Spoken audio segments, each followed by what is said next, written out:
Hi everyone, this is going to be a brief faculty training. I'm going to keep it as short as possible. I want to point out that we are doing a new system of shell review. There's going to be an initial shell review and there'll be a midterm shell review. Midterm comes between weeks 4 and 8, and the initial shell review comes in at a day before the students get access. These shell checks are going to be done by admins here at CityU, so they're not going to necessarily be other faculty members. So we want to be really clear that we check off all the boxes of what they're looking for. One of the first things they're going to be looking at in the initial shell review is that you have a welcome announcement and a week 1 announcement ready and open for the students to see.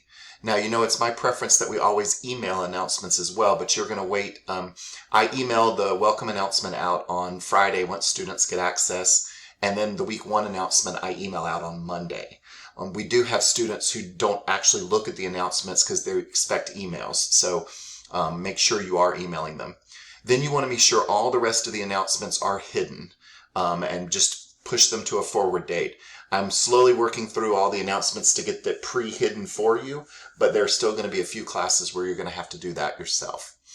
Then you want to make sure your faculty bio is up to date with your picture and contact info.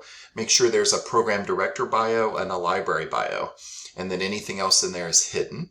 You want to go to the course information, be sure the course is updated, and make sure the schedule is updated for dates for each module. All of the schedules and syllabuses should be in Word format, and so they'll be editable by you. I know some of you like to convert them to PDF when you re-upload them back to the course information area, but if we ever copy that course back, that can cause problems, so I'd prefer if they're all left in Word. You are going to want to make sure there's dates for each module in the course schedule and make sure the syllabus is updated. But then you can just click on the little drop-down arrow next to the word course syllabus or course schedule, and it should say overwrite file. And then you can just overwrite it with your updated file, and that will be easy, and you don't have to edit anything in the actual module. So that should help. And then you want to go to the total column in the Grade Center and make sure it's 1,000 points. I don't believe any more of our classes are on the weighted scale system, so it should always say a total of 1,000 points. If it doesn't, please get in touch with me as soon as possible. And then one other thing that is changing, and it's not changing, but they are going to be looking for this, is that, and this is kind of new to what we do necessarily, is that one of the things they're going to be looking at with the announcements is that the announcements have a summary of what happened during the week and then a discussion of what's happening next week. So a little paragraph that's a summary of what was covered in the week, and then an introduction to the next week. And that's going to be your Monday announcement, should always have those things in them.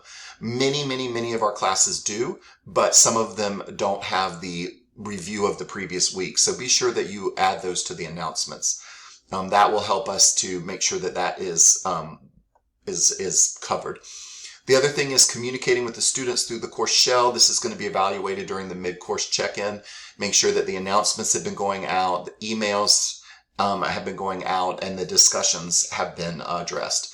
While you don't need to comment necessarily on every discussion board, it is important to comment on the discussions just to communicate with the students what's going on.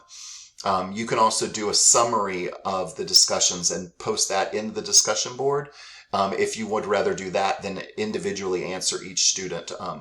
So that those are both options for you to do. Just they want to see that you are communicating with the student. And then, of course, we already do all of our learning activities and discussions in the course shells for our online courses, so that hasn't changed. So that's it. In addition, of course, if you would like, you know that we have other videos for new faculty training. So if you ever need a refresh, just let me know. Have a great quarter. I know it's going to be wonderful.